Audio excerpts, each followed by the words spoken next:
Welcome to the second episode of Series 79, everyone. This series, we are covering a different solo game every week, and this week, it's just me here again, this whole episode, but I will be diving into the urban fantasy vampiric RPG called Elegy by Miracle M. But before we get to that, here's what to expect in our calls to action. It's the middle of January, and there's some exciting stuff we have planned for this year, but we have been so busy this last month, so we will only have a quick update about our Patreon and then our normal patron thank yous and other information on how you can best support the show after the episode. With all of that out of the way, enjoy the show, everyone.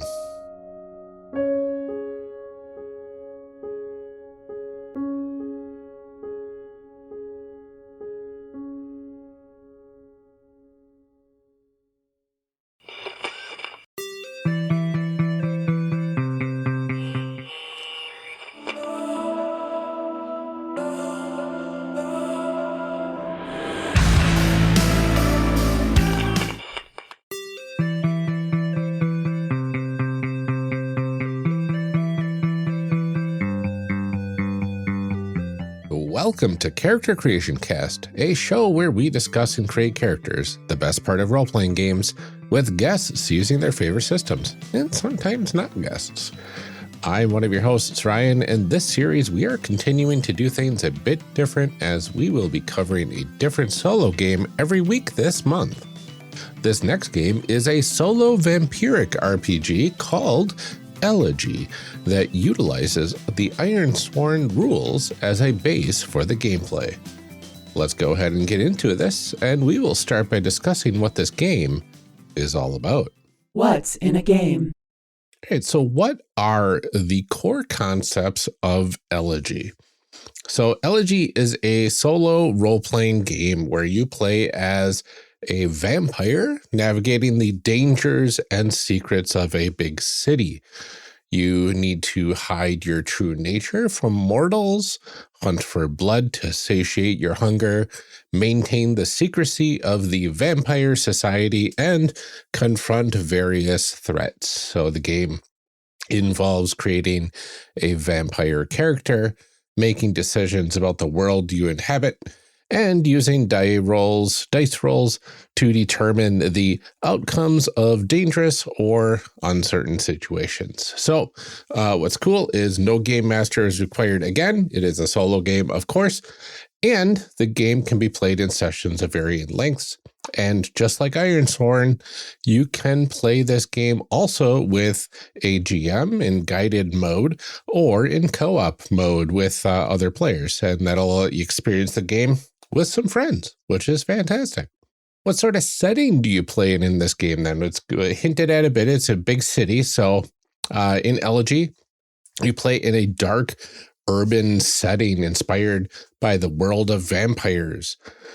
The default setting is the city of Santa Maria, which is divided into distinct districts, each with its own unique flavor and undercurrents of supernatural power. The city includes areas like downtown, suburbia, the waterfront, Old Town, the industrial district, and the university district. Like Ironsworn, the setting is malleable during your session 0, which lets you customize various levels of setting details. It is rich with hidden secrets, vampire rivalries, and various supernatural elements that enables you to create a unique world that fits your narrative. What I'm really liking about the Ironsworn style games is that customizability for these settings. And this one is no different. You've got some truths that we will be going through later that will be kind of defining the world around us and kind of defining how important each of these districts probably are, I'm guessing. So we'll see how that works out when we get there. But for now, Santa Maria is divided into 6 distinct districts, each with their own unique characteristics. First is the downtown district. This is the bustling urban center with skyscrapers, clubs, bars, and a mix of high-end and seedy businesses. Notable places there are the Blue Grove Hotel, Downtown Cemetery, Santa Maria Mall, the Confessional Club, and more. The Suburbia District is a tranquil residential area with tree-lined streets, gardens, and picturesque homes. Notable places there are the Bubbleplex Cinema, Family Bites Diner, Suburbia Park, and Suburbia Police Station, amongst many others.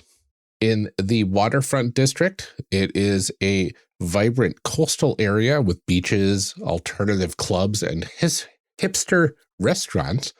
And being a naval district, it also attracts sailors and smugglers. Notable places there are the Georgia Beach, Santa Maria Pier, the Opium Nightclub, and the Waterfront Art Gallery, and also quite a few others as well. The Old Town District is an historic area with traditional architecture, libraries, theaters, and tourist attractions. Notable places there are the Cielo, I don't know how you pronounce that, library, the Coria Theater, Santa Maria Museum, and the Santa Maria Public Market. Also a lot of other, each of these places has like 10 different notable places to kind of, and I'm just giving you a nice little smattering of some of them. They got some good details on each of them in the book. The Industrial District is a gritty area with factories, warehouses, and abandoned industrial sites. This place has the Castilla Mall, the Iron Vault Industries Ruins, the Santa Cheers Pub, and the Sound Factory nightclub.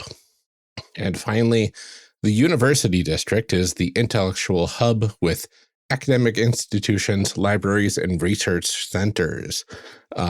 Places that have of note here are the University of Santa Maria, or USM, the USM Botanical Garden, Joanne Charity Hospital, and the Heartbeat Dance Club, and a lot more as well.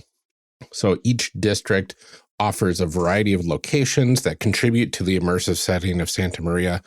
And what's really cool is that there are photographs in the book that give a general vibe of each of these districts at a glance, and it really showcases the variety of settings that you can play in within this city.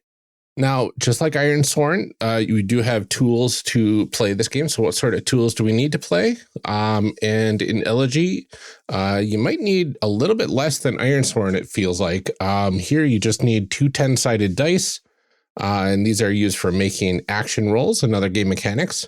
You need a character sheet, of course, used to track your character stats, abilities, condition markers, and progress in quests and bonds. And then you need probably some counters for marking those status tracks. So if you're printing off your sheets, these can be paper clips, beads, coins, or any small items to mark status tracks on your character sheet. And we'll talk a little bit about that in the section where we talk about the game. So one thing I forgot to mention in the Ironsworn episode last week is how the rules work in the game. And Elegy seems to follow similar rules to Ironsworn. There are a few minor differences. So I will go over the Elegy ones here to help you understand both games a bit better. In Elegy, specifically, whenever your character tries to do something dangerous, risky, challenging, or dramatic, you have to make an action roll. You envision your approach and roll 2d10, and then compare those dice to a stat and some other bonuses sometimes. The situation will tell you what stat to use, and the total of your stat and any adds, any bonuses is your action score. So you are comparing the 2d10 challenge dice to an action score that is calculated when you roll. And there are 3 possible outcomes to these rolls. So a strong hit is when your action score beats the value of both challenge dice. So ties don't count. You don't add the challenge dice together. You just see if your action score beats both of them. And if it does, then that's a strong hit.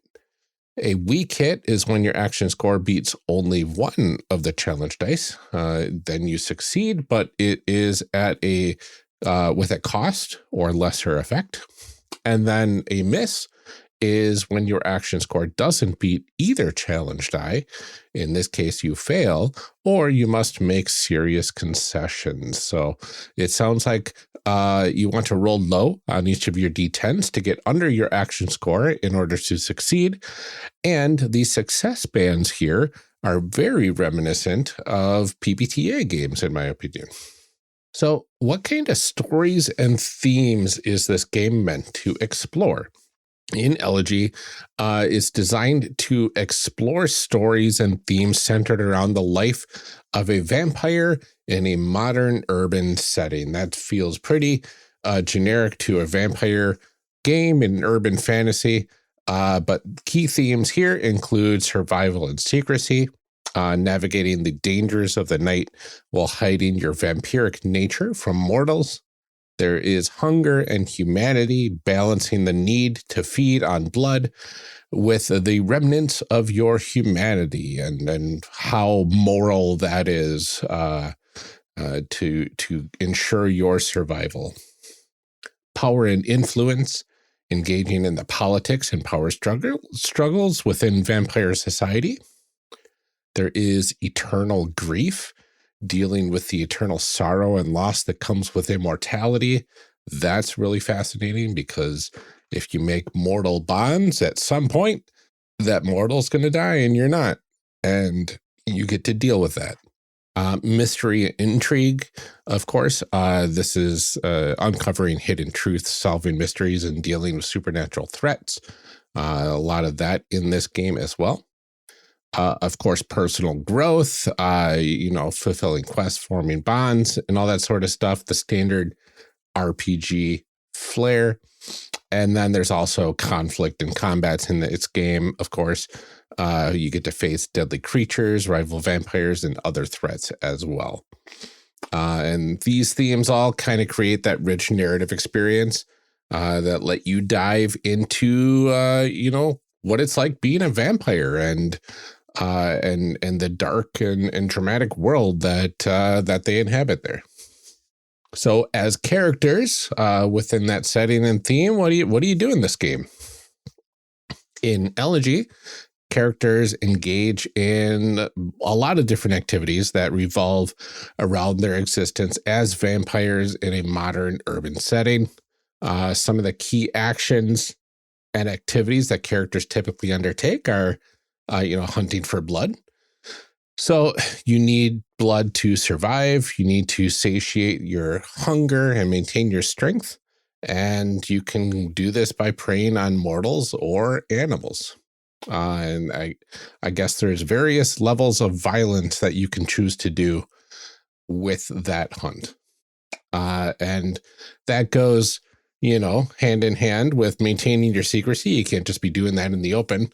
Characters work to keep your vampiric nature hidden from mortals and avoid being hunted in some scenarios. That's variable, I believe, during the world building. So we kind of see how secret you need to keep it, but it's definitely an interesting thing that you need to keep in mind while you play. Of course, there's a big vampire society, and you need to learn to navigate that. So you interact with other vampires, you form alliances, rivalries, and you engage in the politics of vampire society. That's another potential option for your story. Complete quests, of course. You're going to be doing various quests known as elegies here. In Ironsworn, they were known as vows. And these can range from personal goals to missions assigned by their progenitor, or other influential vampires. For your, let's see, obviously there's the whole getting more powerful and facing vampiric and supernatural threats. That's always on the table, but also exploring the city of Santa Maria is big on the list of things that you can do. You can uncover hidden secrets, investigate mysteries of the city, and interact with its diverse inhabitants. And of course, you form bonds with other vampires and mortals. That those bonds could actually provide narrative texture and mechanical benefits. And then you deal with personal struggles as well. So characters will grapple with their eternal grief, the loss of their humanity, and the moral dilemmas of their vampiric existence, which we kind of alluded to before. And to do all of that, you have to create the character, and you get cool things like assets, like we learned about in the Ironsworn game. We'll talk about that shortly. What is unique about Elegy? So since this is based on the Ironsworn rule set, a lot of what made Ironsworn stand out still holds true for this game. The versatility of the different play modes between solo, co-op, and guided are still there and still unique. But now it is playing in a new setting with different themes that all support crafting your own stories around vampiric lore. Adding that layer of urban fantasy definitely carves out something unique for this game. And really makes me wonder, like, can you add things like werewolves to a game like this? Can you blend some other things into making Ironsworn a completely different skin, so to speak, to explore different settings and genres and whatnot? And it really feels like there's a lot out there that lets you do that. Now, the history of this game, this Elegy was first published in June of 2023 on itch.io. And it is readily available for free, or you can name your own price if you like. It follows the rule set for Ironsworn and Ironsworn Starforged, and draws inspiration from Vampire the Requiem, Vampire the Masquerade, and Vampire the Masquerade Bloodlines. Now, before we can dive into character creation, we do have some basic terms and concepts as usual. So what do we need to know before we start character creation? Well, elegies take on the role of vows from Ironsworn, and these drive the plot and drive your character's story forward. So we'll need to know about those. But especially, we will need to know about assets. So assets are similar to what was in Ironsworn, and they do come in 3 different categories, and these are the categories that make it very different from Ironsworn. The first category are power assets. These are vampiric abilities that are developed by vampires while they sleep. Nature assets can only be chosen during character creation. So these are probably like how your character starts off, or something special about your character that makes them unique amongst the vampires. And then ritual assets are sorcery rites that can only be learned from very powerful vampires. So there might be some stuff you need to do in the game before you can get those as well. So it'll be interesting to see what those are all about. Assets represent your abilities, background, skills, traits, and resources. And when you create your character, you pick 3 of them. And then assets usually in game will grant 3 different types of advantages. They'll give you a bonus to a stat on action rolls, special abilities, and fictional opportunities, and using 1 stat in place of another on a roll. And you can just notice your setting affects assets that are available in your game, which comes from the world building truths. And they point out, for example, you cannot choose a ritual asset if your game doesn't feature vampiric magic. That makes me wonder, should we do the setting first this time and then the character? For Ironsworn, we created our character first and then the setting. I have less of an idea of what sort of vampire I want to make here, so I think I want to create the setting first. So let's make some people. Let's make some people. Okay, so starting with the setting, there are a few things it looks like that we need to consider here.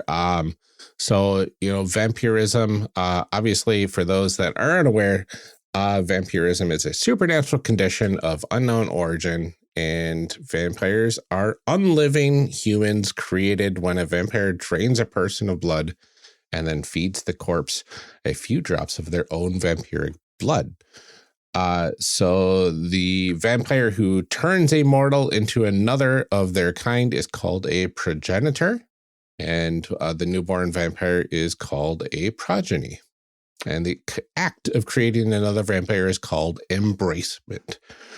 So things that you can have here is the blood. Blood is vampires' only nourishment. They don't have to eat food or drink beverage.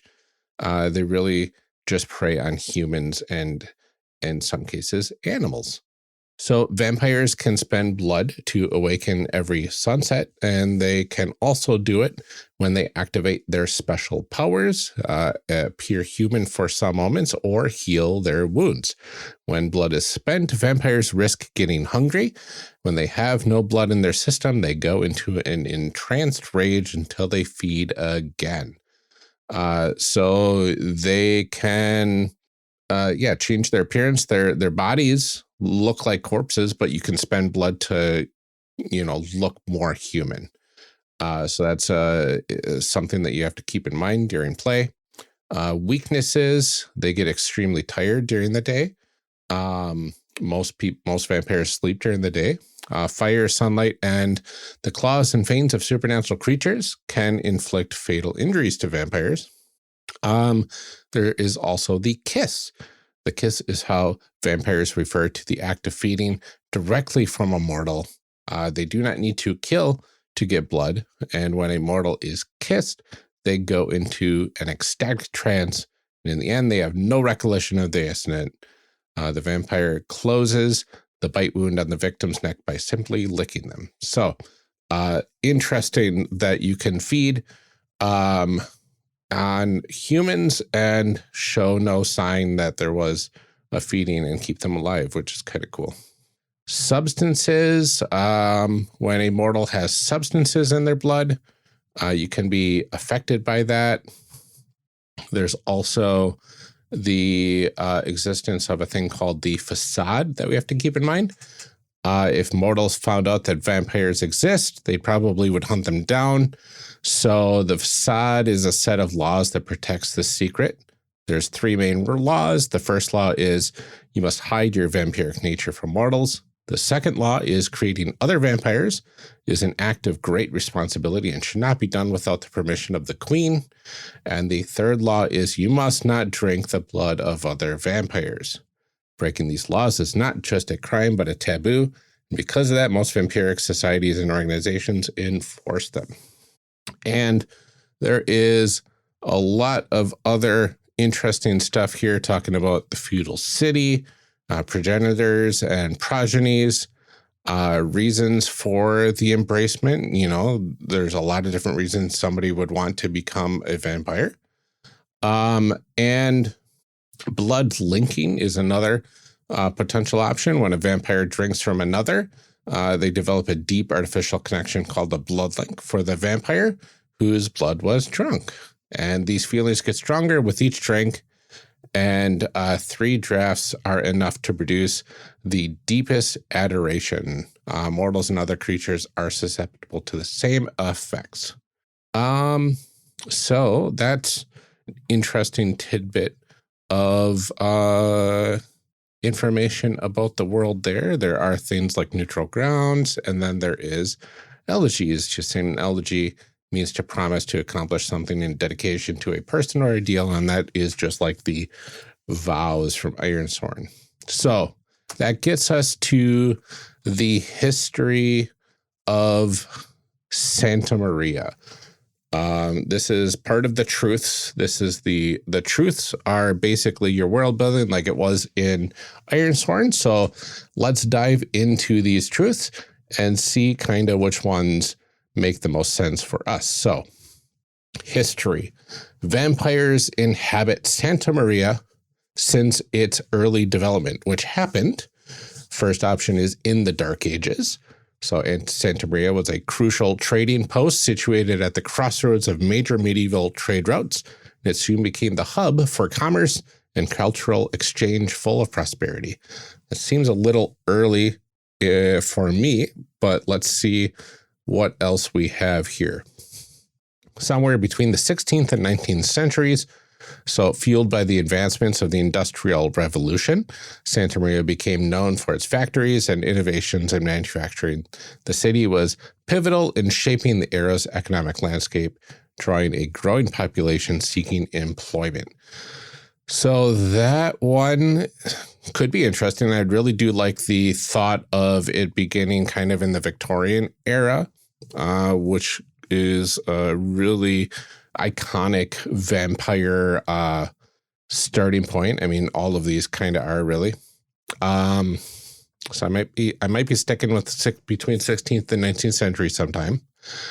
The other option is at the beginning of the 20th century, where Santa Maria embodied the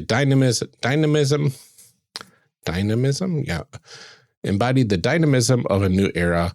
Positioned as a cultural melting pot, it became the hub for cultural movements, scientific breakthroughs, and the pursuit of new ideas. Yeah, I think I'm going to go with like the Victorian era is when Santa Maria really kind of started. Origins. It is widely accepted that vampirism is, first option, a genetic mutation, and vampires are their own species. Ages ago, vampires already believed they were integral to the balance of the world's ecosystem, if not in the natural way, in a supernatural one. Next option is a punishment for humanity's original sins. The curse unfolded when the first murder occurred, and a higher power condemned the killer and her descendants, ensuring they would never again walk under the sun. This marked the origin of the first vampire. It's interesting. Or an eternal enigma. Even the most enlightened vampires harbor conflicting opinions on this matter. Each individual's perspective significantly shapes their interpretation, and there is no definitive answer to this question. I do like there being a mystery behind it, because the other two are not totally speaking to me. I mean, they're supposed to be undead humans, and you could take a human and turn them into a vampire. So being their own species, to me, doesn't exactly make sense, because turning them into a vampire would be altering their DNA through magic or something. I don't know. So I'm going to go with an eternal enigma, which allows us to have all sorts of options there. Okay, superstitions. Most of what you heard about vampires is untrue. They are not deterred by crucifixes, garlic, or holy water, and they can enter private domains without invitation. A stake through the heart merely paralyzes them. That one I'm kind of really leaning towards so far, but we'll see. They reflect the real deal is the next option. They're not superstitions. Garlic, holy water, crucifixes, and other religious symbols are actually harmful to vampires. A stake to the heart will kill them, and they can't enter a home or private domain if they're not invited to. This alternative enables the superstition optional damage rule in page 40. So it's interesting that they note this here. Other options here are religious symbols are dangerous in the hands of actually faithful people. Authentic faith is a supernatural force rooted in sincere, unwavering belief in a higher power, be it a religious deity or a philosophical concept. Mortals with authentic faith who wield divine symbols are capable of warding off and even hurting supernatural creatures, particularly vampires. A stake to the heart will paralyze a vampire. This alternative enables the authentic faith optional damage rule on page 41. So the first one is vampires can do whatever they want. Second seems a little too extreme. I do like the thought of adding a little bit more danger to the world for the vampires with the religious symbols being dangerous in the hands of actually faithful people. There's kind of like a cultural magic component around that, which is really cool. So I'm going to choose that one. Religious symbols are dangerous, and that unlocks the authentic faith optional damage rule. So that could be interesting during play. Okay, that leads us to genealogy. Depending on their progenitor, Each vampire belongs to one of 5 different lineages. So every vampire is affiliated with one of several families, each characterized by distinct traditions and manifestations of vampirism. Lineages are transmitted once when one vampire creates another, with each lineage embodying a specific archetype of the vampire myth, bestowing unique powers and inclinations. Members of a lineage may not necessarily resemble or behave like each other. So this alternative enables the lineages optional rule on page 76. Very curious what that rule is about. So it looks like they have lineages listed here. The Adamus lineage, or the Adamant, the Cassandra lineage, or the Umbra, the Deimos lineage, or the Horrors, the Kerberos lineage, or the Feral, and the Narcissus lineage, or the Aesthets. And it looks like each lineage have available powers. Starting power with each of them is different, and their highest stat is between 2 different stats that you get to choose. Lineages are passed on from one vampire creates another, which you just said. And so when we choose this option, you have to choose a lineage, and each one has access to 4 and only 4 power assets. And one of these powers must be chosen as one of your 3 starting assets. I don't think I want to play with lineages, because that adds a level of constraint that I wasn't looking for my vampires. So let's scratch that option off for genealogy. Next option is all vampires are unique and different from one another. Vampirism manifests in what seems like a random manner. Each vampire is a unique entity with its own set of features. Interesting, yeah. But there's also, while vampires inherit 1 power from their progenitor. While powers may develop in more diverse fashion over time, all new vampires begin their undead existence inheriting 1 special ability from their progenitor. This ability is random. Interesting. I love the thought of having that link with your progenitor. Like, they can teach you, like, hey, this is what you got. Okay, I can help you learn how to control that. I don't know how that's going to affect character creation, but I do like that thought. So vampires inherit 1 power from their progenitor. That doesn't really seem like there is a lot of rules pointed out specifically in there. But we'll see how that works out. Okay, next on the list is what mortals know. While it's not exactly legal, it's not uncommon for vampires to have human allies of some sort. Okay, so it's basically saying vampires and humans are separate, and some vampires skirt the laws of vampire society and have human allies. Having connections with individuals, possessing valuable skills, or occupying influential positions is advantageous, whether one is undead or not. However, it's crucial to exercise caution and before disclosing your true nature, ensure that these individuals have a significant stake in maintaining your secret and that revealing the truth about you won't be easily believed by others. Okay. What else is there? Secret organizations know vampires exist and hunters are a threat. So it's a lot to go over there. This alternative gives access to the mortal threats NPCs. Okay. And the other option is completely on the other end. Basically, no one knows vampires exist besides mannequins, the human blood bags that some vampires have. That's gross. The facade requires absolute secrecy and is enforced in a very efficient way. Those who know too much are immediately silenced. Interesting.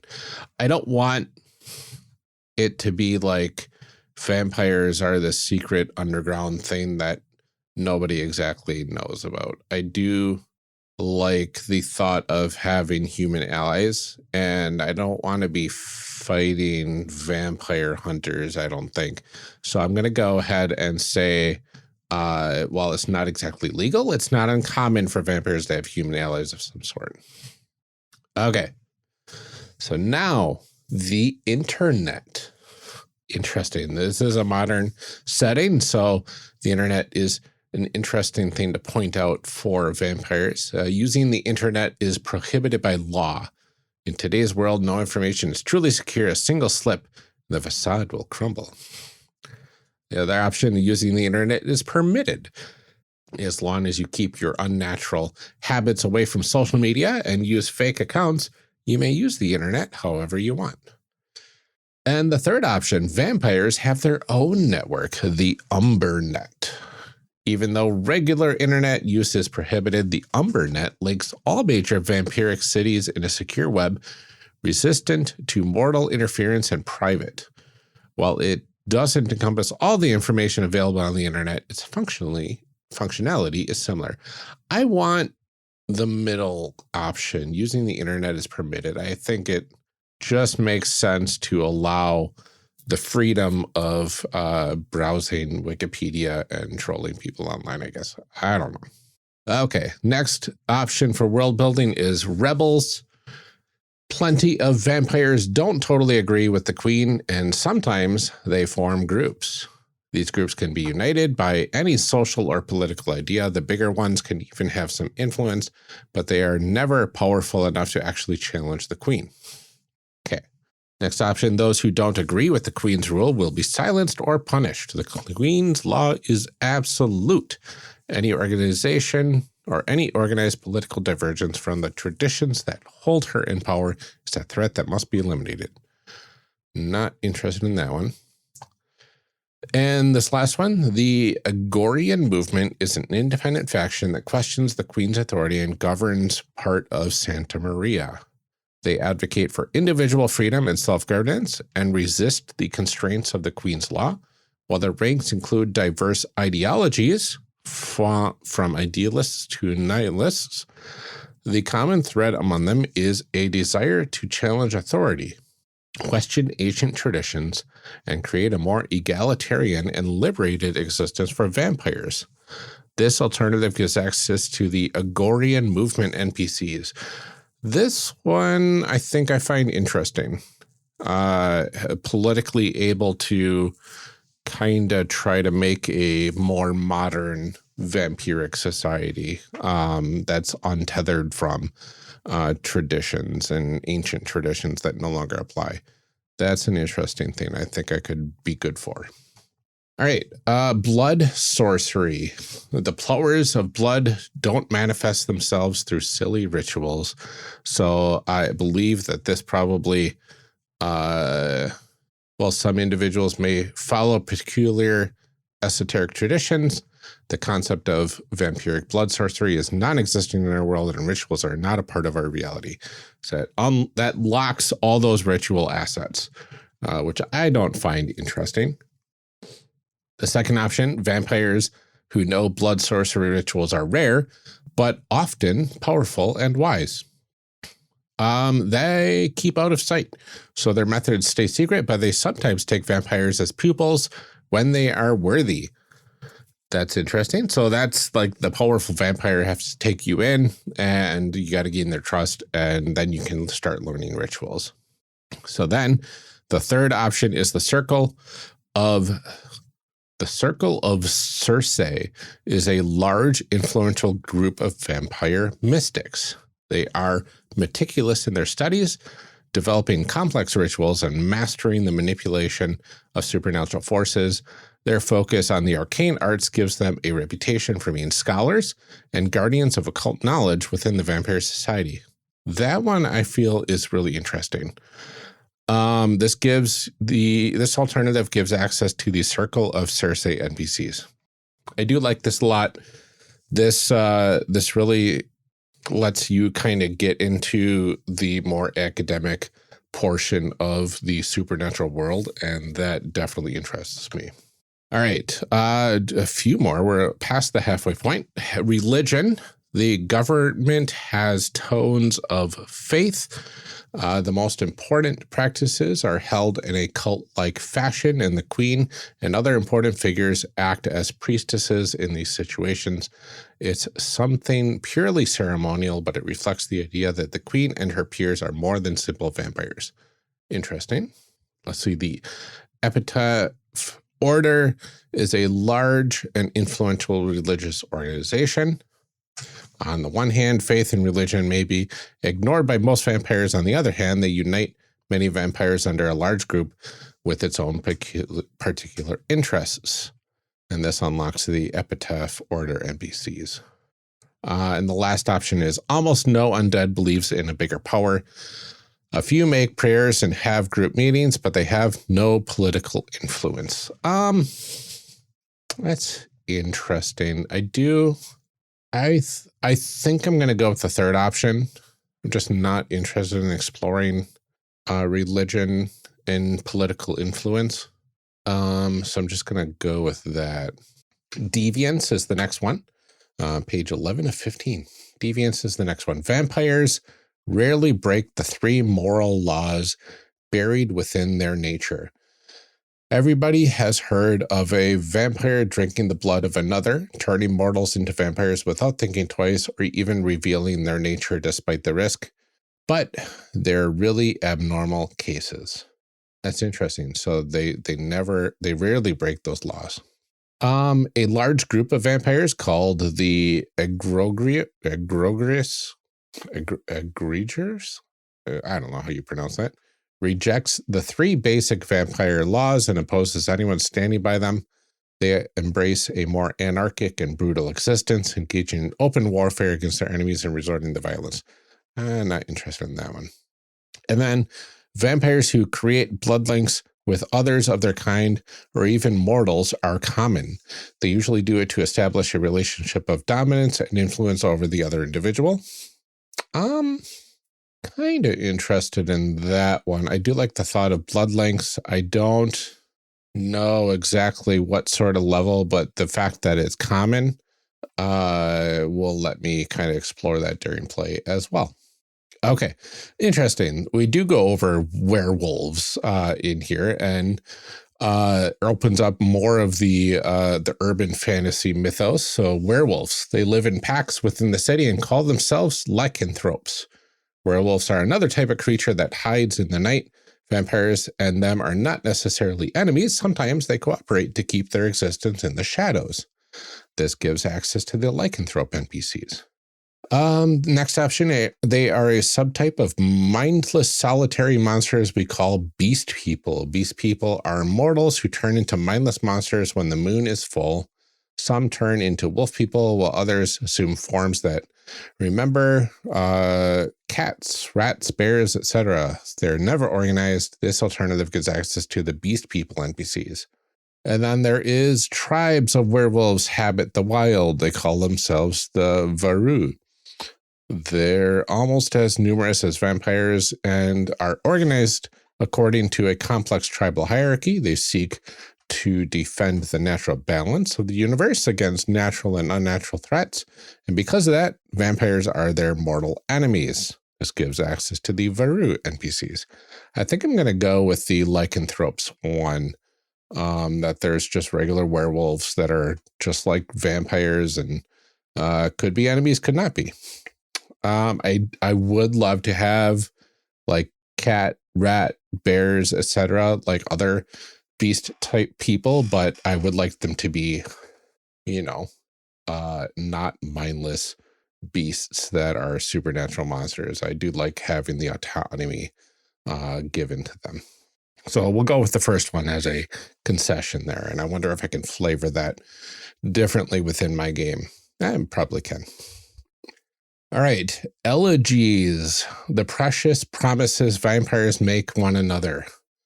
First option are documents written on paper and marked with a drop of blood.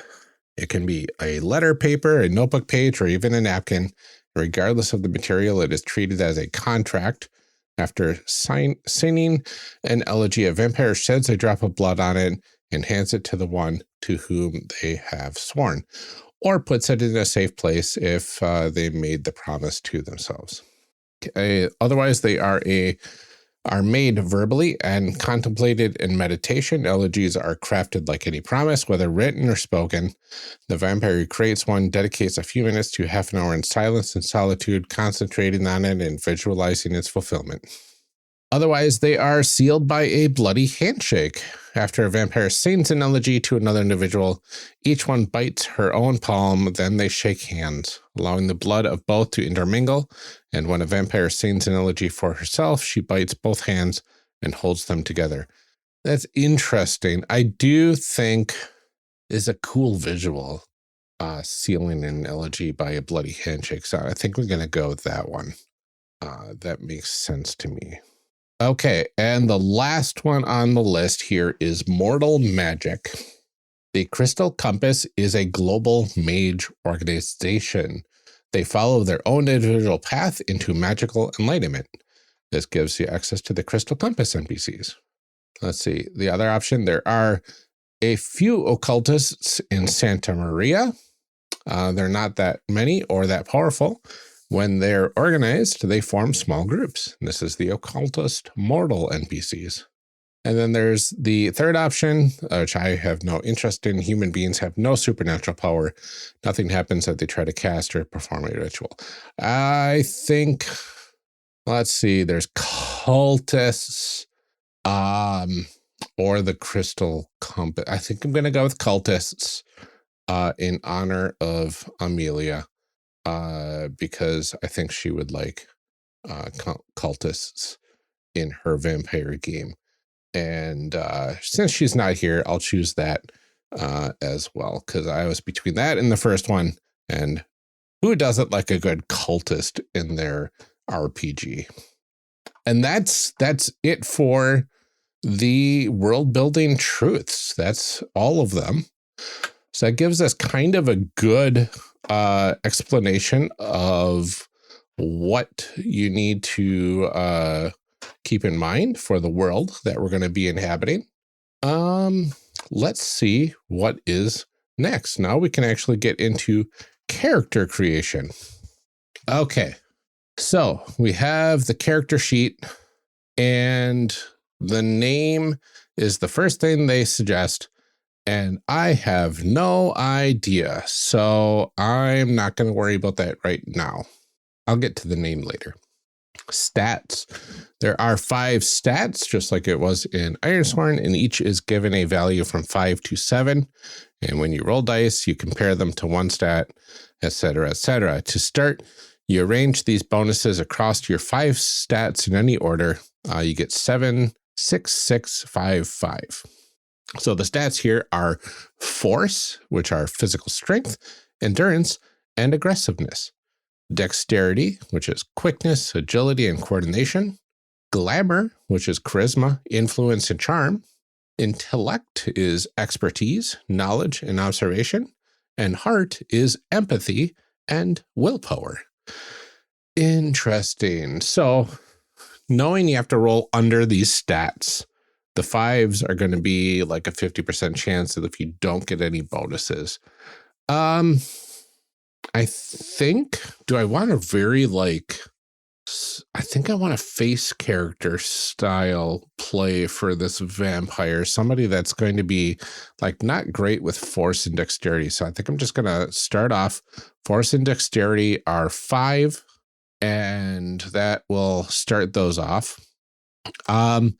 And I think between the remaining 3, I'm between glamour and heart as my best one. And I think I'm going to go with heart on this one. And so that leaves 6 for glamour and 6 for intellect. So really, just across the board, it's 5 force, 5 dexterity, 6 intellect, 6 glamour, and 7 heart to begin the game. That is interesting. Let's see. We also have the assets. So you get 3 assets to start the game, and there is a whole list of assets out there. So the ones that I'm most interested in are the nature ones. Those can only be chosen at character creation. So what are some of my options there? There's animal drinker, which is the ability to drink from animals. It looks like there's even some assets in here that are not even power, nature, or ritual. Like there's articulate. You have a witty and charming way with your words. When you roll to persuade or socialize in a situation that requires plus glamour, you may instead roll with plus intellect. That's interesting. But of course, my glamour and my intellect, I believe, are the same. So really, that doesn't help. Okay, so checking out the nature one specifically, animal drinker. Next one on the list is horrendous, a monstrous, atrocious appearance. I'm not interested in that. Picky taste, craving for a specific kind of blood. Interesting. Not really interested there either. Weak blood. You look human and daylight doesn't harm you, but you have no veins. What is that? Let me check that one.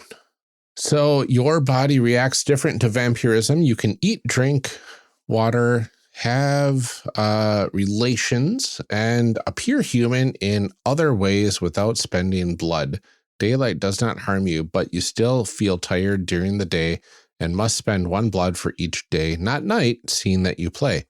You have no veins and must rely on sharp objects to draw blood from your victims. When you feed from someone, you always lose 1 focus, no matter the result of your roll. That one also evolves into, in some ways, time brought you closer to your late humanity and the mortals around you. Whenever you communicate or read the emotions of humans, you get to add some stuff. And your experience with your distinct nature shaped your presence differently than other vampires. Whenever you hide your vampiric nature from other vampires or even mortals, reroll any dice. Interesting. I don't think I want to go weak blood on that. The only one that even remotely sounded okay was animal drinker, but animals can't consent, so I don't think I want to go that route. I think I want a vampire that gets consent from the mortals they drink from. I think that seems interesting, and a challenge for them.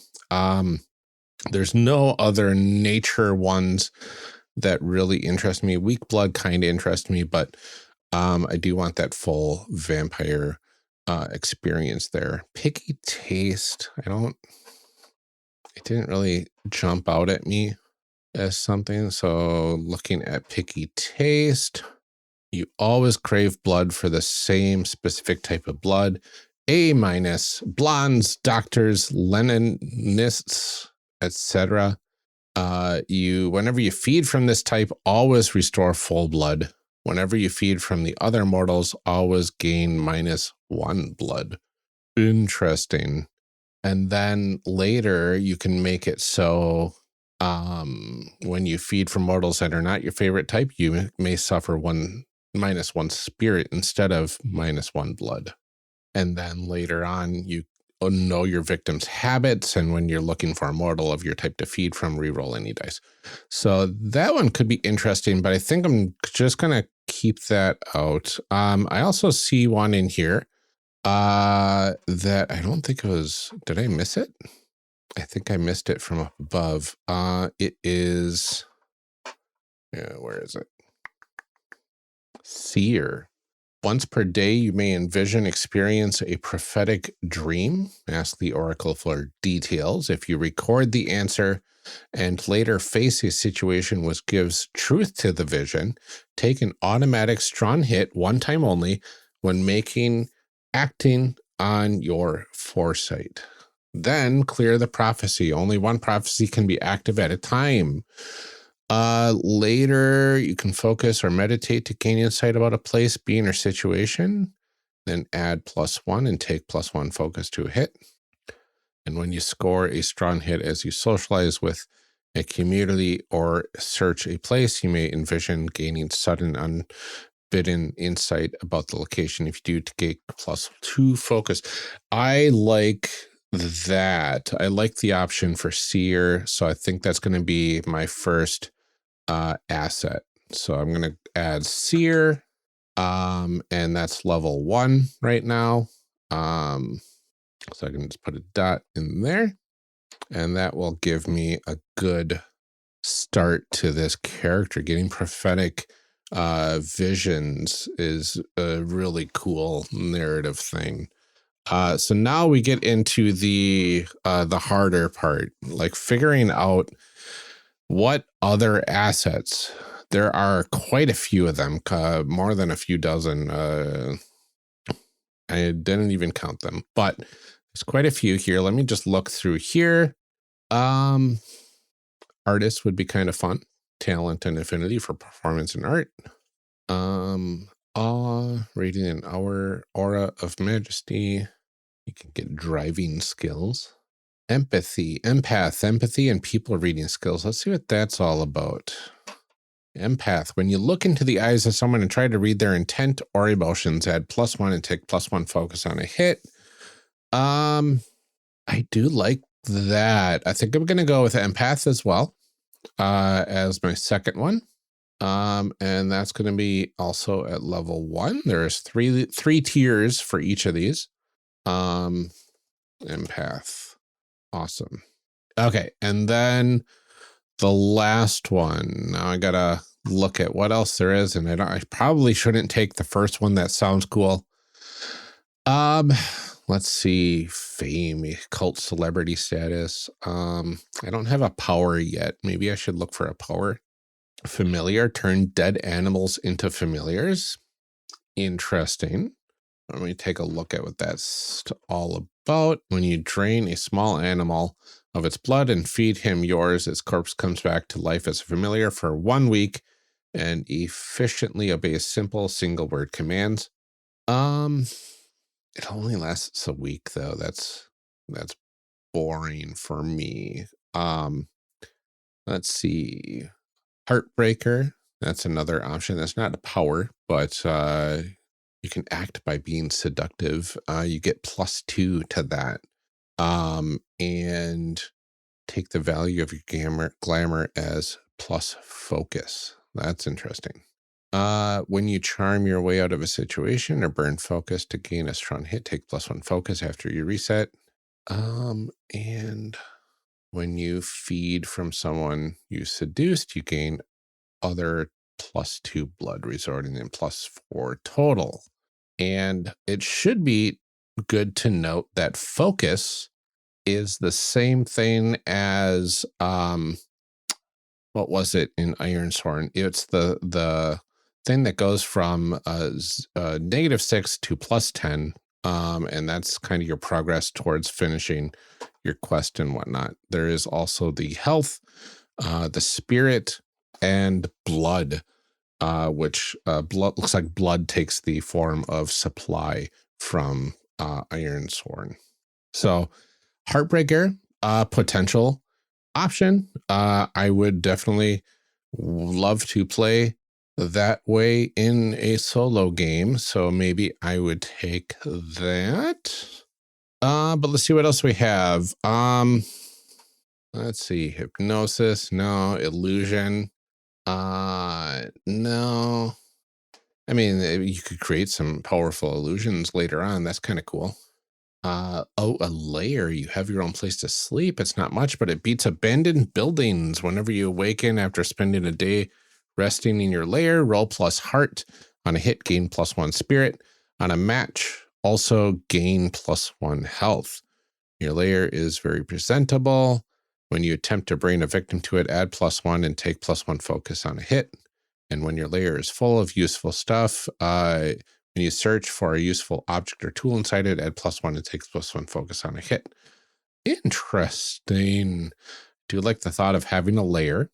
Lunacy is a power, able to heighten or dull someone's current emotions. Let's see. Magnetism. When you impress or attract someone, you may sacrifice blood to gain an equal amount of bonus on your roll. The blood you spend To activate this power counts to the bonus. When you do it, you may lose one more blood to reroll any dice and take +2 focus on a hit for the last bit there. Mannequin, this is a reliable source of blood. An immortal fascinated by you. They swore to keep your secret and be readily available whenever you are hungry. If they die and you want another mannequin, you have to pick this asset again from the start, but you may buy it for 1 XP. Interesting. And then leveling up, this mannequin trusts you way more than they should. When you gather info about the mortal world by speaking to your mannequin, you may reroll any dice.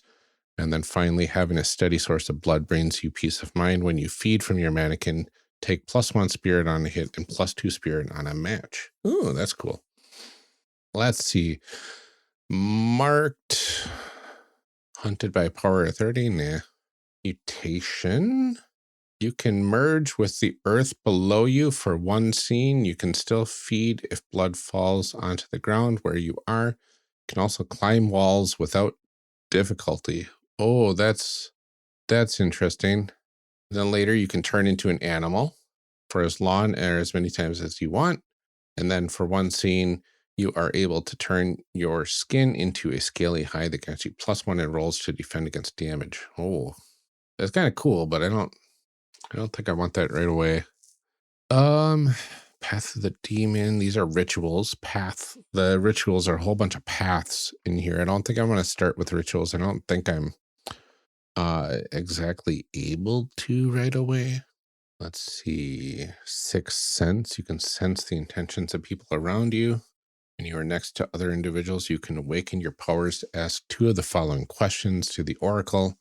Then add +1 and take +1 focus, the next move related to the answer. Who's the weakest person here? Who's most likely to harm me? Who's most likely to give me what I want? And you can read thoughts and memories. Interesting. I don't want that. Technomancy power. Can use an electronic device to malfunction, or it can cause an electronic device to malfunction for 1 minute. Nah. Terror. No, I don't want that. Veil. You can become invisible for 1 scene. That's cool. Weather command. There's so many cool powers and stuff in this game. Weather command. Conjure fog, make it rain, make winds blow. Wilderness. You understand beasts, communicate with them for 1 scene. You also see clearly in pitch black. Being close to beasts strengthens your instincts. Blah blah blah. And that's all. There's so many good assets. And choosing them to start is tough. But I think I'm going to go back to Heartbreaker. This is a very face level character. And I think they just want to get through however they can, including seducing people. So why not? Heartbreaker. Okay. That's my assets. What is next? Okay, background connections. As you build relationships and complete quests, you create connections, provide narrative texture to the world. Let's see. You can start your first section with up to 3 connections, but you must start with at least 1, your progenitor, the vampire who turned you into one. For each connection you start with, you mark 1 progress according to their rank.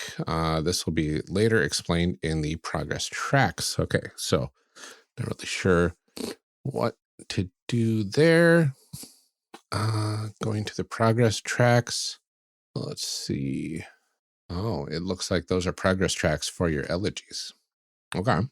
So a progress track measures your headway against a goal or obstacle, including quests, connections, and fights. Progress is tracked in 3 different situations. Combat. When you face an enemy in combat, a progress track represents your advantage as you weaken or wound your foes in the fight. Connection. When you establish a new relationship with a character in your world, a progress track represents the development of your relationship and trust. Give them a roll whenever your connection aids you in an action closely associated with their role. Add +1 and take +1 focus on a hit. And then there's elegies. When you sing an elegy, a progress track represents the challenges you overcome on your way to achieving your ultimate goal. When you create a progress track, give the challenge a rank in increasing order of severity. The ranks are troublesome, dangerous, formidable, extreme, and epic, just like it was in Ironsworn. And it looks like progress tracks are drawn as a row of 10 boxes, which you fill in or mark as you make headway toward the goal. When you initiate a challenge, these boxes are empty. And it looks like each box has multiple things in it. So marking a progress track. When you make significant progress, fill in the appropriate number of ticks or progress boxes per the rank of your challenge. It looks like there's 3 ticks per box. So combat, you mark progress when you harm your foe. Connection, mark progress when you sing an elegy for them, give them something of worth, share a profound moment, etc. Elegies, you mark progress when you overcome a critical obstacle, gain meaningful insight, etc. And it looks like between the 10 boxes, like for troublesome, when you make progress, you do 3 full boxes, 3 ticks in each box. Dangerous, you do 3 ticks in each box for 2 boxes. Formidable, you do 3 ticks in 1 box. Extreme, you just do 2 ticks in 1 box. And epic, you do 1 tick in 1 box. And it looks like you need 3 ticks in each box to move on. So epic requires 30 advancements to get past it all. And extreme takes 15, I guess. Wow. Okay. That's pretty cool. And formidable needs 10. Dangerous needs 5. And then troublesome is just 4 or something. I don't know exactly how all of that works, but that is really interesting. So that's the progress boxes. And for each connection you start with, you make 1 progress according to their rank. Okay, so let's see what else we need to do here. So I already skipped ahead to assets, but we also set the health, spirit, and blood to +5 on each of those. So I'm going to go ahead and do that. Okay, and then make note of any important weapons, equipment, or items. So I'll get to that in a minute. Set your focus to +2, your max focus to +10, and the reset to +2. So max is 10 and reset is +2. Okay, so I've got those. We picked our 3 assets. Create up to 3 background connections, and 1 must be your progenitor. Okay, so background connections. Let's see. Progenitor. And we get 3 ticks in that first box there. Oh, 4 ticks in each box. It's a plus and an X. Wow. So epic is really hard to do. So they've got an up and down tick, a left and right tick, and then 2 diagonal ticks for each of the boxes, which is pretty wild. So this is the part that I am a little lost on currently, because this is very open-ended into like, what do you want to have in your setting? What do you want to have your character connected to? It could be pretty much anything, right? So my progenitor is going to be, and now I need names for all of these people, right? Okay, so I want 1 with my progenitor. I want a like human friend. Let me see here. Mortal, and then maybe like a community or something. Okay, so here is a more in-depth explanation of the background connections. Right up to 3 connections for yourself, minimum of 1. Connections can be with a group or an individual. Mark 1 progress in each connection's track according to its rank. In multiplayer, you can use these initial connections as your relationships to other player characters, which is really cool. If you're playing solo, establish connections with other characters through the unfolding narrative. If you prefer to dive straight into the action, you can postpone fleshing out details of your background and save those when you decide they're appropriate. When you eventually introduce a background connection for a character or community, then you can mark it. And then you figure out how that bond was originally formed. At least one of your connections must be with your progenitor. You mark one for her, whom, according to the Oracle, is named. Oh, this is an example. Is named Joanne. Oh, there's Oracle tables. Let me find those because those might give me some good names to go by. Give me some Oracle tables. Names. Yes, perfect. There are 100 names in these tables. I like that the male names, the 99th name is Ryan. And it's interesting, they go from 0 to 99, not 1 through 100. So they count 0, 0 as a 0, which is super interesting. Okay, so my progenitor, I'm going to get some dice. Hold on. All right, so again, 2d10. So that makes sense. I'm going to use my very cool liquid core dice that goes with it's like a dark teal sort of green color and goes very well with the blood dice that I gave Amelia. So let's see what my progenitor's name is. 90. Sophie. Okay. So my progenitor's name is Sophie. I guess I could have checked male Matthew, but no, I don't want a male progenitor. I think my character is also going to be she, her pronouns. And I wonder, I could just roll a name for that too. 26. Let's see if I like this name. What are the odds? Elena is sure. Sure, why not? My vampire named Elena.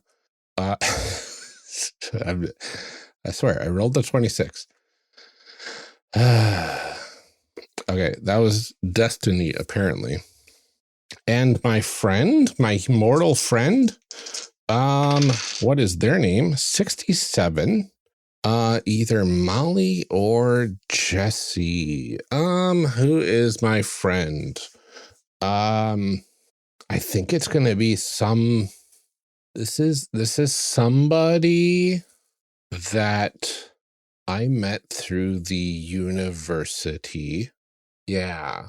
So like younger, I think maybe my character probably went through university to kind of get a like better viewpoint on humanity, especially the youth of the time. Let's see. I think this is going to be a non-binary individual who goes by Jesse. And this one is also going to be a full 4 checks. 2, 3, 4. I think that's how that works. Okay. And lastly, an organization or something. Any cool things in here? Maybe I'll roll a general a location here and see if that sparks anything. 72 is a brewery. Nah, I don't. I'll roll again. 0, City Hall. I don't know if I want connections with City Hall. Maybe what sort of group? Like, is my vampire like a theater kid or something? Like she's very charismatic. Yeah, that could be interesting. It could be interesting to have like the local university theater group. Could be fun, but why not? But I don't know. Maybe I can just leave that one for gameplay. But am I actually going to play this? I have no idea. So let's think. Yeah, I think it's going to be a local theater troupe. That is a group of people that Elena has a connection with. Okay. Okay, let's see what we have here. So we got names, we got that. Now we need a background elegy. When creating your character, create a background elegy that encapsulates a core motivation or ultimate objective. This elegy is a pivotal aspect of your character's history. Whether sung decades ago or arising in response to recent events, write this elegy and designate it with a rank of extreme or epic. Fulfilling this promise won't come easily, etc., etc. So this is a long-term sort of deal, right? So what is my character's big thing aside from survival? I mean, going through those truths, every single one of these had some quest starters associated with it. I think, let's see, there's some relatively benign quest starters. These are mostly for inciting incidents, I think. Just looking to see if there's anything for inspiration here. I think probably something a bit more mundane. I think my character wants to be a singer, a famous singer, like somebody that can command stadium size crowds and stuff.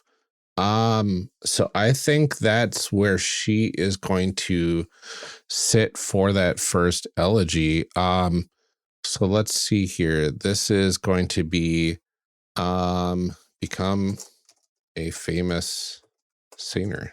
And that's like in this world, that's almost an epic level of achievement to do that. So really become a singer, epic. So that is going to be on my elegy tracker. Have to get 40 successes to get that one finished, apparently. And that should go from there. Inciting incident. This is the catalyst that thrusts the protagonist into action at the outset of a story. Everything leading up to this point constitutes the backstory and the familiar world your character has grown accustomed to. In Elegy, the inciting incident represents a tipping point that compels you to embark on a life filled with danger, intrigue, and darkness. To commence your character's narrative, visualize an imminent threat or compelling need. You can select a quest starter from chapters 4 and 5. Discuss it collaboratively at the gaming table or ask the Oracle. So let's see here. It needs to be the connection.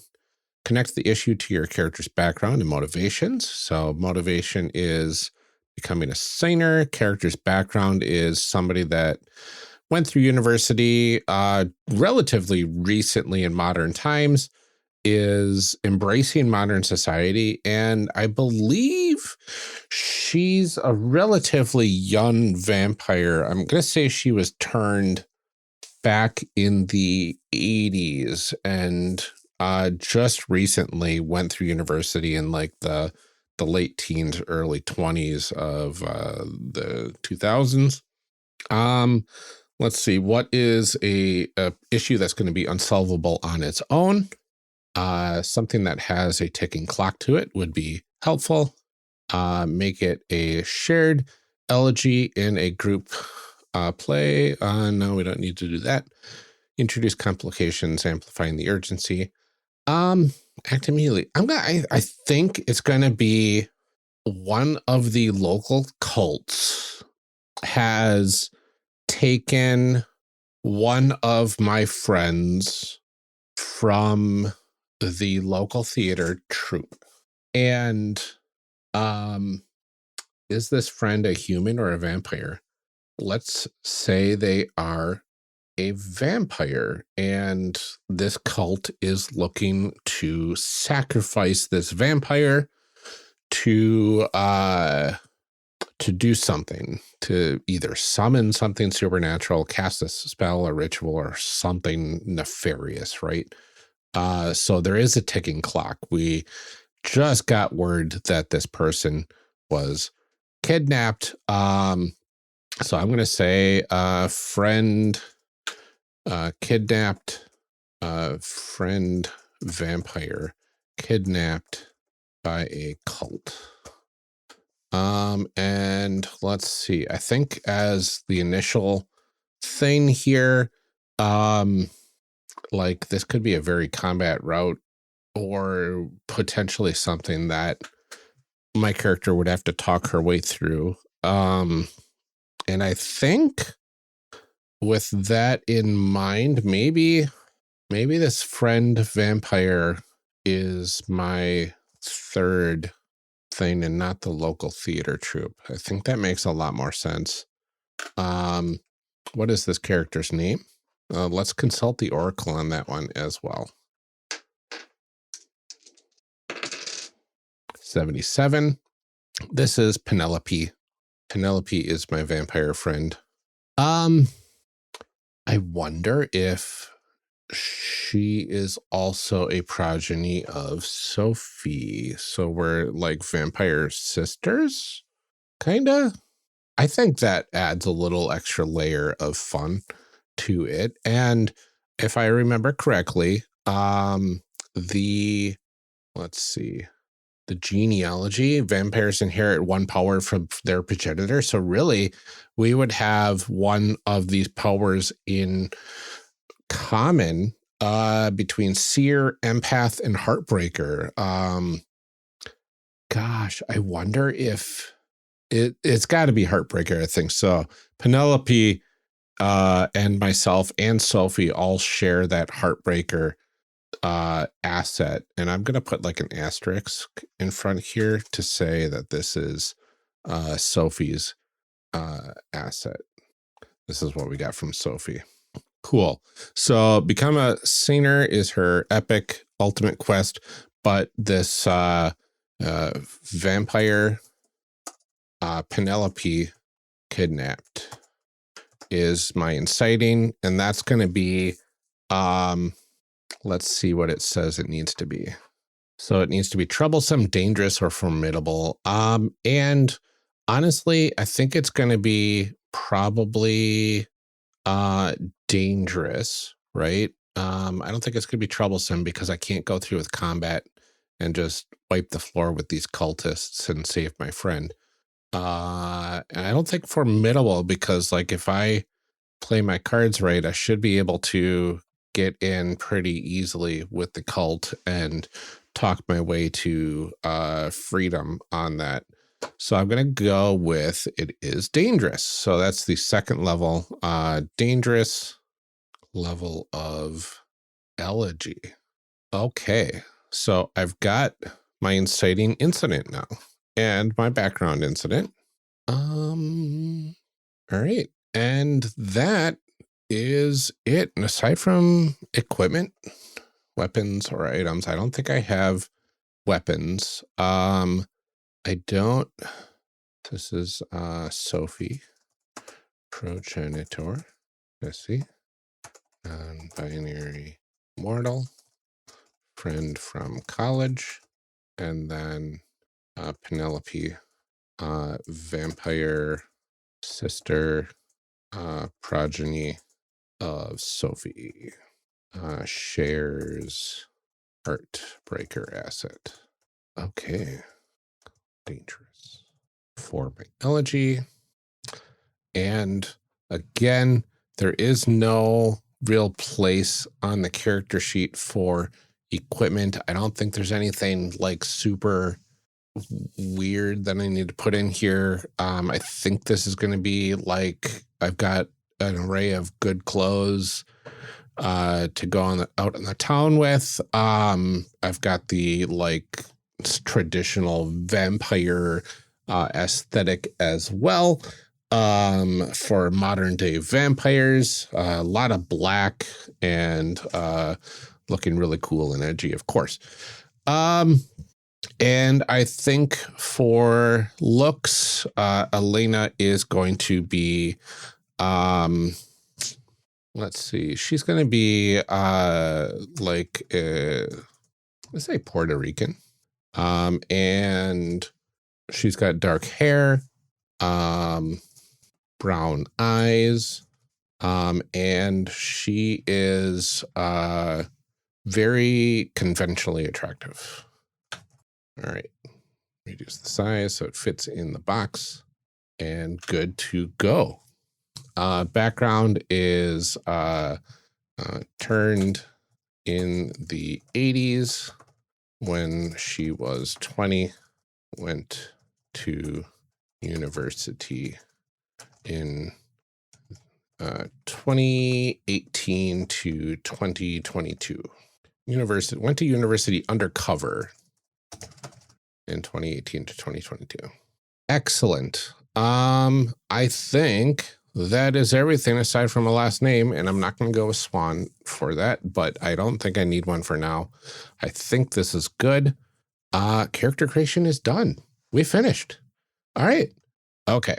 So, character sheets. Let's talk about this stuff. The character sheets are interesting. We talk a lot about the playbook layouts and all that sort of stuff and whatnot. So what story do these character sheets tell us?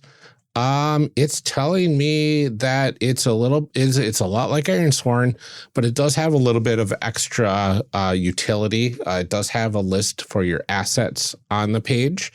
And the tracks for going through your bonds and whatnot are also really interesting, different from Ironsworn. And it has quite a few of those that kind of point out that that's going to be kind of the biggest aspect of the character. And I do like that the focus, health, spirit, and blood are on the sides, because it does mention paper clips as an option. So if you print these out, you can actually keep track of those with paper clips. I think that's a really fantastic potential there. Yeah, there's not too terribly much different to say about the character sheets here that I didn't really go over in Ironsworn, aside from a little bit better utility. But I still wish that we could have an equipment section on here just for keeping track of unique, interesting things that you pick up in your travels, so you don't have to keep just in your journal. So how does character creation in Elegy stack up to other systems, especially like Ironsworn? It's very similar. It's in a way both more and less restrictive, depending on which way you go with the world building.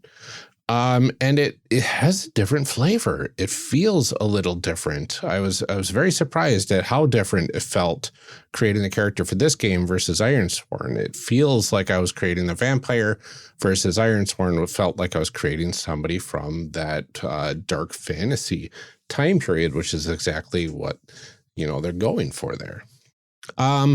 For the story for this character, I really hope that Elena is able to save Penelope, maybe with the help from her friend Jessie. She can get some information on this cult and infiltrate them. I don't know if I will play this game, but I am going to leave that open for an option as one of the games that I try out for the Patreon actual play series that I'm planning hopefully for this year. So we'll see kind of how that goes. But really it looks like it would play out really differently depending on how you select your assets and how you want to go through the game, and also how your world is set up. So I think in this world, it's going to be a lot of modern stuff like internet usage and like working with a modern world, a modern audience, and trying to do stuff in a more progressive way while trying to kind of adhere to those old things. So yeah, there's a lot of potential here. I see a lot of stories that could go, and then having that epic like become a famous singer is especially troublesome because I want to be a famous singer in the mortal world as a vampire. So how do you navigate that? That would be really interesting to kind of figure out as well. So that's kind of it for the discussion portion. I want to take it up a level at this point, if we may. Take it up a level. Take it up a level. So how does a character advance in this game and what mechanically happens? This is very similar to Ironsworn if you haven't listened, but in this one, characters advance in Elegy by primarily completing quests and forming bonds. So you get experience points. Characters earn experience points by successfully concluding elegies or quests or forming bonds with other characters. The amount of XP gained depends on the rank of the challenge. So there's troublesome, dangerous, formidable, extreme, and epic, and that's between 1 and 5 experience points. Then for spending experience, players can spend their XP by, to acquire new assets or upgrade existing ones. And assets represents those abilities, skills, and traits and whatnot. And a new asset is 3 experience. Upgrading the existing asset is 2. And then narrative justification. When adding or upgrading an asset, you need to keep in mind that you need to justify it through the narrative. So you can't learn how to do boats if you are in a dungeon for your time upgrading. Types of assets, we went over that before. Like nature assets, you can't have those during upgrades. Character growth. So as characters gain new assets and upgrade existing ones, they become more powerful and more versatile. This growth is reflected in their ability to overcome challenges, form new bonds, and achieve their personal goals. And then advancement impacts the story by not just giving you mechanical benefits, it also influences the narrative, and then new abilities and assets can open up new story possibilities and challenges, which enhance the overall gameplay experience. And then by completing quests, forming bonds, and spending XP to enhance their abilities, characters in Elegy continuously evolve and become more adept at navigating the dark and dangerous world that they inhabit, and become cooler at being vampires. And it looks like you can be as, civil or brutal as you want, or anywhere in between in this game. And leveling up can further enhance all of those goals. So there's a lot of cool stuff in there. Well, this was really cool. I really enjoyed this game. I really happy how this character turned out. Wild that I rolled my Beyond the Wall character's name as my character's name here. So just a lot of fun stuff going on so far this series. But thank you so much for joining me for the second of our solo RPG series of episodes for Elegy. This was a ton of fun. And thank you to everyone for listening. Please join us next week as we dive into one of Spencer Campbell's RPGs, the necromantic solo RPG, Reap. Looking forward to that one. Call to action. Yeah, like that. I really enjoyed the contrast of character creation in this game versus Ironsworn. I was pleasantly surprised. I kind of went into it knowing it was going to be a different flavor of character creation, and what we would get out of it would be quite a bit different. But the fact that, it's still based on the Ironsworn game, I thought it would just be, it would just be a reskinning of the, Ironsworn as vampires. And it really did feel like a game that kind of stood on its own and had a few different sets of rules compared to Ironsworn itself. So really interesting. I really think this one's worth checking out. It's also free, and you can play it in the group or by yourself, which is really cool. I really do think I might get to playing this for, at the very least, a one-shot AP, solo AP for our Patreon. So we'll kind of see where that goes. But we'll play it by ear for now. But Before we let you go for the day, we do have some calls to action as usual. First up, if you haven't checked out our Patreon or our Discord yet, now is a great time to do so. We have over 19, maybe 20 stickers that we would love to send you at the $10 level. Some custom C3 dice, as well as personalized thank you cards at the $5 level and up, and bonus chit-chat episodes and more at the $1 and up level, and even bonus outtakes and other different bits of information that we send out to all of our patrons, including the free ones. And we might even have a newsletter coming in the future that we can spin up again that we will be distributing through our Patreon. So you'll want to get on that train so you can get that right when it releases. You can check all these out at patreon.com/charactercreationcast, or just join us on the discussion, or just join us for the discussion and latest show announcements on our Discord at discord.charactercreationcast.com. In addition to all of that, we do like to thank our current patrons every episode. Your support truly helps out a great deal, so let's do that right now. DJ D, aka Tigranosaurus, Eric Bonds, and Daryl Holiday II, you all rock. Thank you. We're glad to have you here, Shadim Cabal, the Shyest Barbarian, and Benjamin Sweeney. Thank you so much for supporting. We appreciate your support, Rob Fletcher, Kevin Brown, and Tentacle Duck. Thank you. Many thanks to John Adamus, A3 Sketchpad, and Cole McCallum. We're glad to have you here, Carlos Salazar, Eric S., and Ian Popmeyer. Thanks for supporting. Liam G., Brian Cullum, and Garden GM, thank you for your continued support as well.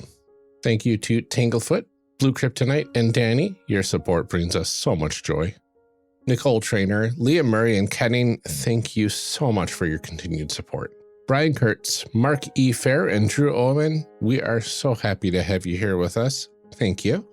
And finally, Oz, thank you for believing in us.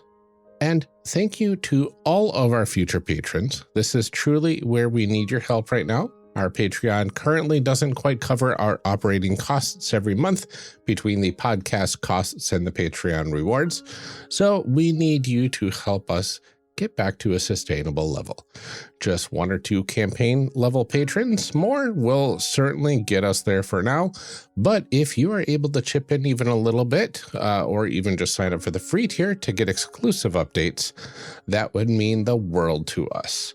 Our community is so welcoming and fantastic, and the patrons have been a huge part of making it a beautiful place. So check it out at patreon.com/charactercreationcast and help us out. That's all we have for today's episode. Please join us next week for another solo RPG that I truly hope I can get Amelia to join for, as we are going to be covering the necromantic solo RPG from Spencer Campbell called Reap.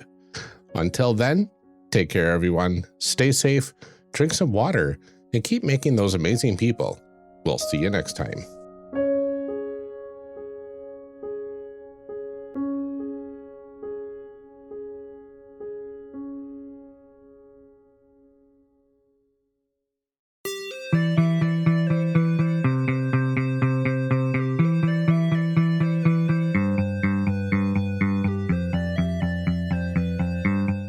Character Creation Cast is a production of the One Shot Podcast Network and can be found online at www.charactercreationcast.com.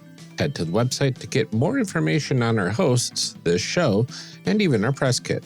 Character Creation Cast can also be found on Twitter and Bluesky at CreationCast, or on our Discord server at discord.charactercreationcast.com. I'm one of your hosts, Ryan Boelter, and I can be found on Twitter and Bluesky at Lord Neptune or online at lordneptune.com. Our other host, Amelia Antrim, can be found on Twitter and Bluesky at Ginger Reckoning. Music for this episode is used with a Creative Commons license or with permission from the podcast they originated from. Further information can be found within the show notes. Our main theme music is Hero Remix by Steve Combs and is used with a Creative Commons license. This podcast is owned by us under Creative Commons. This episode was edited by Ryan Boelter. Further information for the game systems used and today's guests can also be found in the show notes. If you'd like to support our show, find us on Patreon. Get access to bonus episodes, exclusive merch, and much more at patreon.com/charactercreationcast. Thanks for joining us. And remember, we find that the best part of any role-playing game is character creation. So go out there and create some amazing people. We'll see you next time.